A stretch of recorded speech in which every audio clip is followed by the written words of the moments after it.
Hello and welcome to Morezone, everything Call of Duty, Warzone and more. I am your host for this show, Alan Bryce, and I'm bringing you all the action we have in this episode. But before that, let me give you a sneak peek of what's coming up. In Warzone news this week, we take a look at all the latest news from Warzone.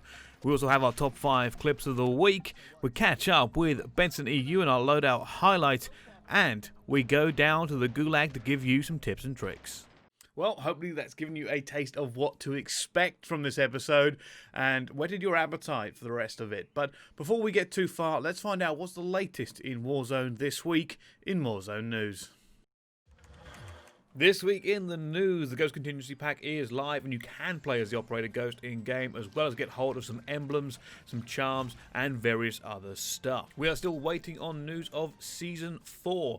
It is still on hiatus after the announcement from Activision last week, but as soon as we know, you'll know and we'll keep you updated as much as we can. Activision has updated in-game messaging to promote its thoughts and stance on Black Lives Matter, the protests going on across the world right now, and of course can only applaud them for this and I hope it may long continue. Keemstar announced this week Warzone Wednesdays will be returning. The big tournament featuring Influence and Pros will be back on Wednesday and live across all platforms. That's all in the news this week. Not an awful lot to talk about. It has been a little bit of a hiatus, but we do expect a change in the near future. Well, it looks like the news is a little light on the ground this week due to circumstances currently happening in the world, but as soon as we get updates, we will fill you in as well. But I'll tell you something it hasn't affected. It certainly hasn't affected our top 5 clips this week. Let's take a look.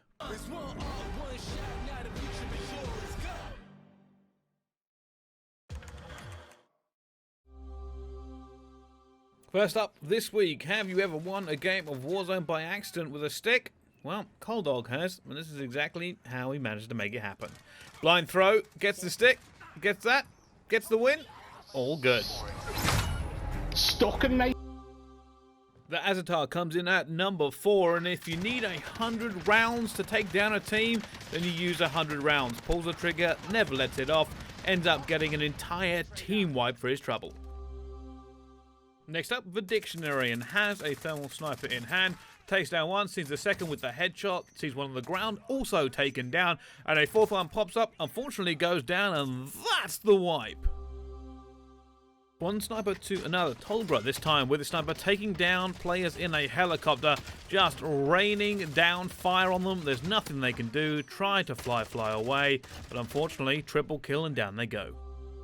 And in first place this week, Frofrob, with an outrageous amount of kills already in this game, decides to end it in style, spraying and praying everything he can see with that growl, goes on his own to put his place back in and then continue the reign of terror. Another player down. That one's going to be downed again.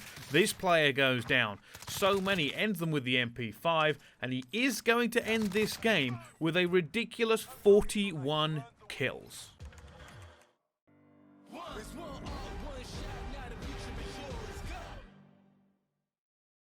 Well, there you go. The glorious week here on Morezone of Top 5 Clips. If you fancy submitting yourself, you can do. Give us a Twitch clip link or a YouTube link to either the following. It's the Morezone on Twitter, or r/Morezone is our Reddit. We will download those and take a look during the week. And of course, if you make the top 3 and you're from Europe, you can win yourself 2,400 COD points like our winners this week. But from one winner to another, we are now going into our Loadout highlight. Very good friend of mine, CDL caster by the name of Benson. All right, well, Ben, thanks for joining us here on Morezone. How are you?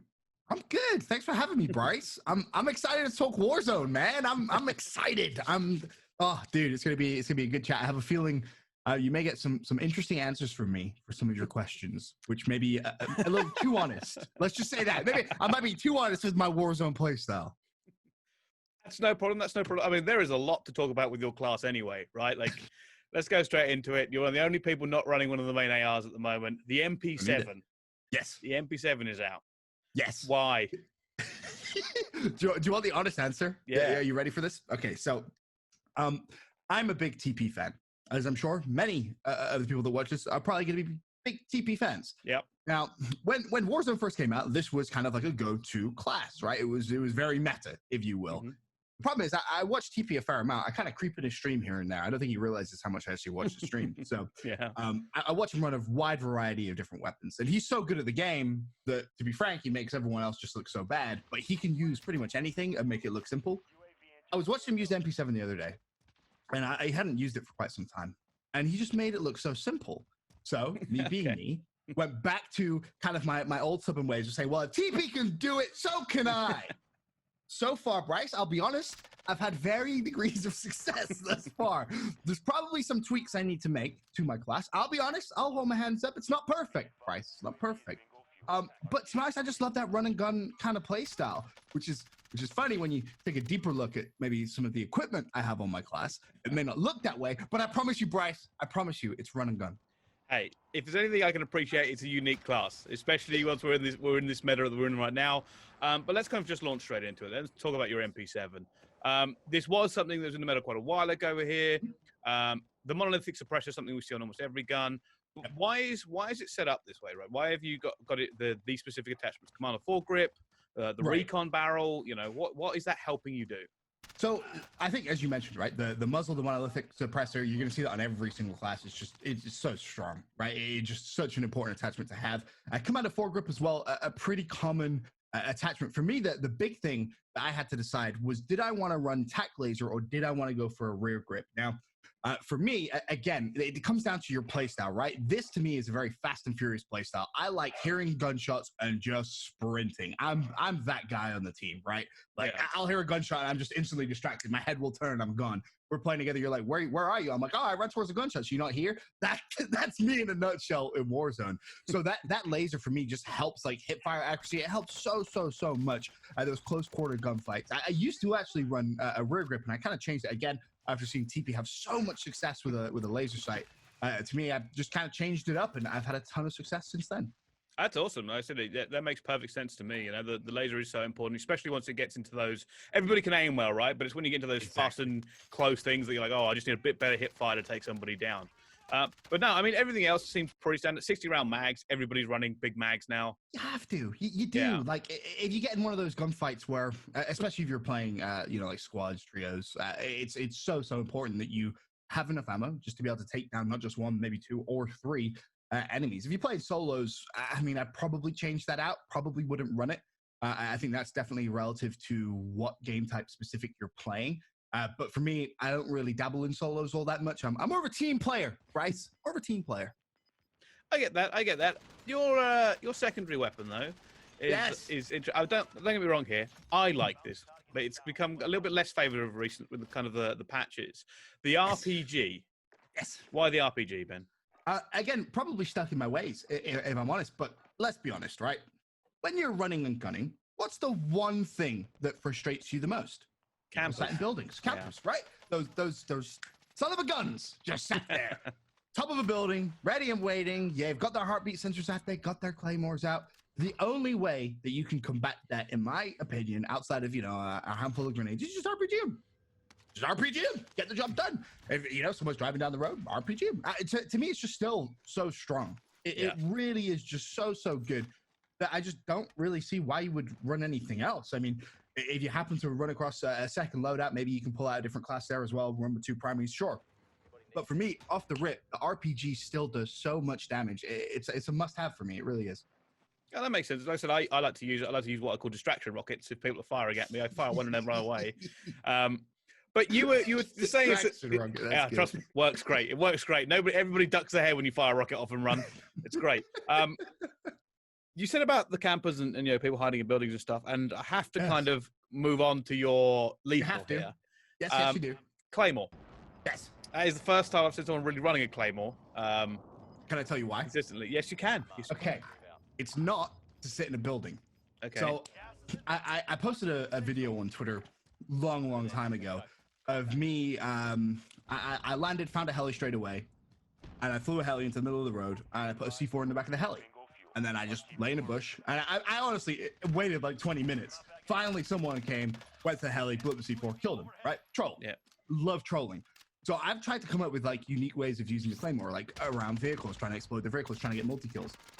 For me, it's not necessarily like a go-to thing I'll even use every game. Like, it's highly inefficient. If you're going for wins, you probably wouldn't use it. For me, it's just one of those things where if I recognize, okay, there's a team camping up here, I can just put a Claymore down and dip. Sometimes I'll go with that. It's more of just a kind of a screw you to the campers in a way. It's like, I know you're sat up there with a heartbeat and a Claymore, so I'm gonna put Claymore down and I'm gonna bounce. But to me, it's just a ton of fun. I love trying to come up with unique ways of trying to use the Claymore just to troll, right? And when you mix the Claymore with the RPG, you just have this perfect troll bounce. I'm that guy everyone hates to play against in Warzone. I can see that. I can see that. Like I said, not a lot of people run it. Just covering your perks, it seems fairly standard for a Ghost class. Cold-blooded, Ghost, tune-up. Nothing too out of the ordinary there. You want to stay hidden. You want to stay off thermals. Kind of makes sense. And the heartbeat sensor again, right?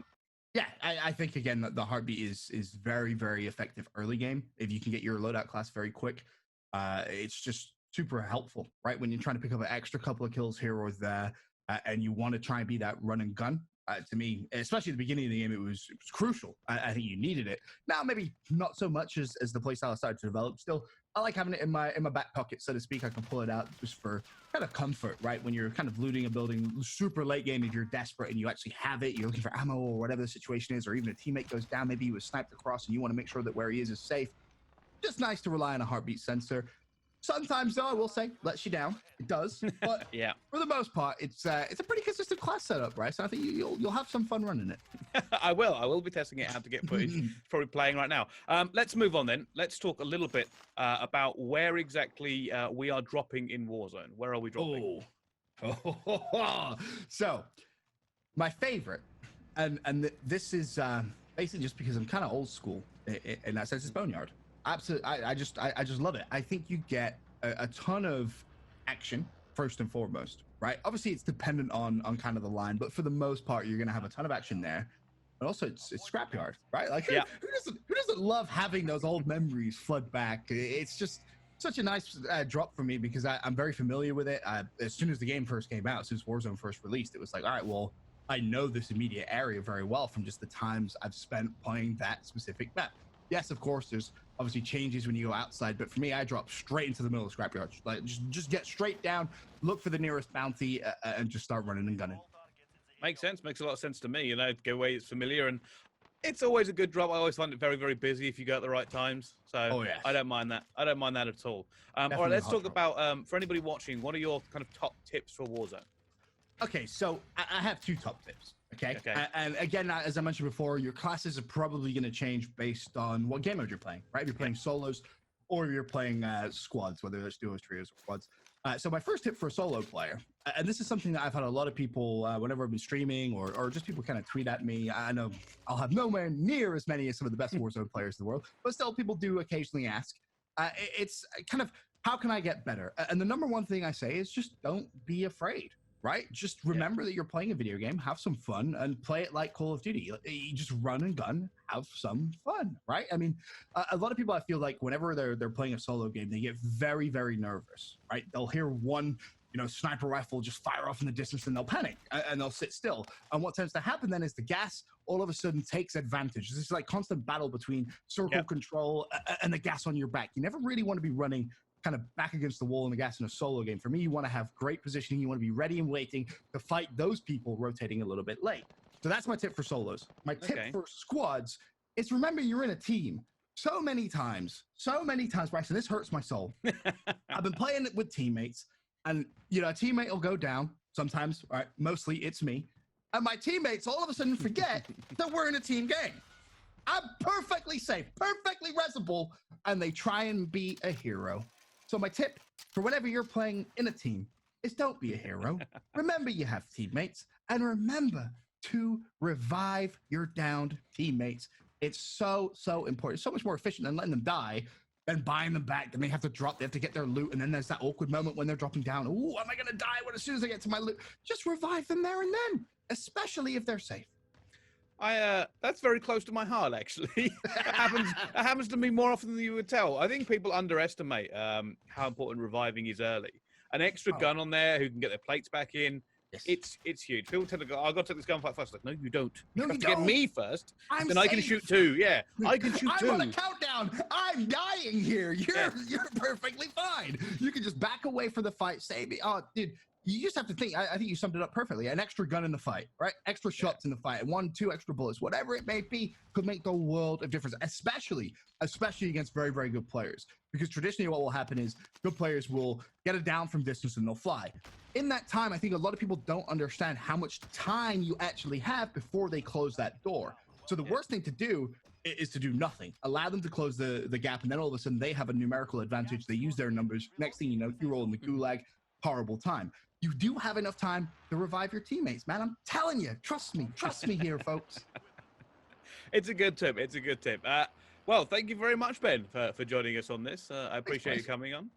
I appreciate you having me on, man. It's fun to talk all things Warzone. Hey, it's my pleasure. It's my pleasure. All right. Thank you, Ben. I'll speak to you soon.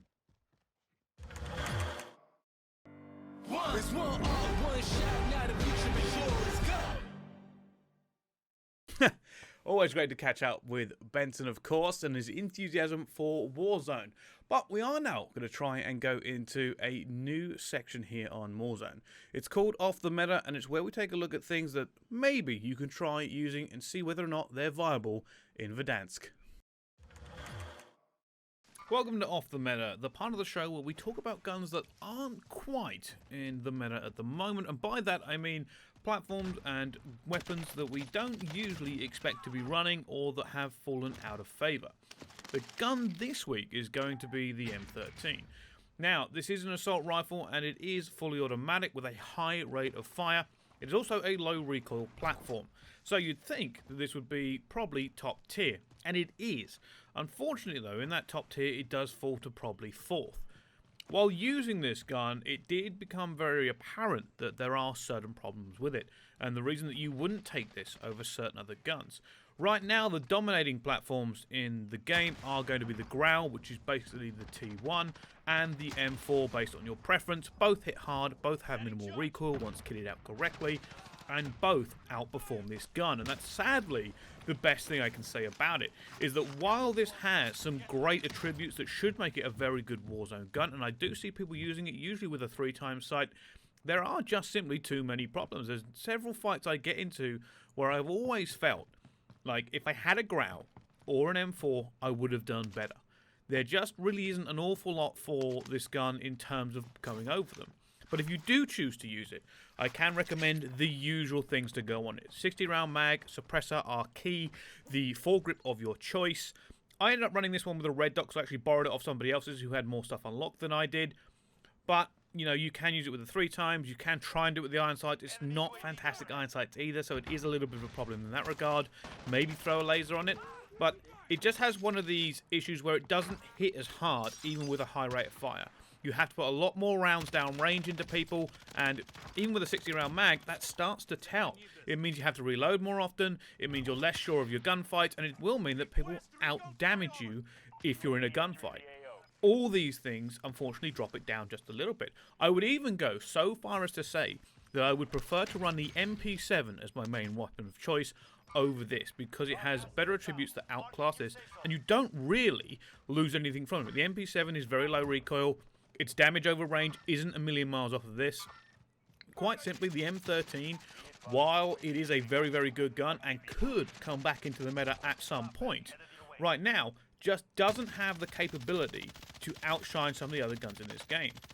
I would suggest using this maybe if you are one of these players who isn't as confident in their shot. It is more forgiving maybe than a Growl with a pin sight or with the M4, which can kick considerably harder, while still maintaining the fact it is an assault rifle over the MP7.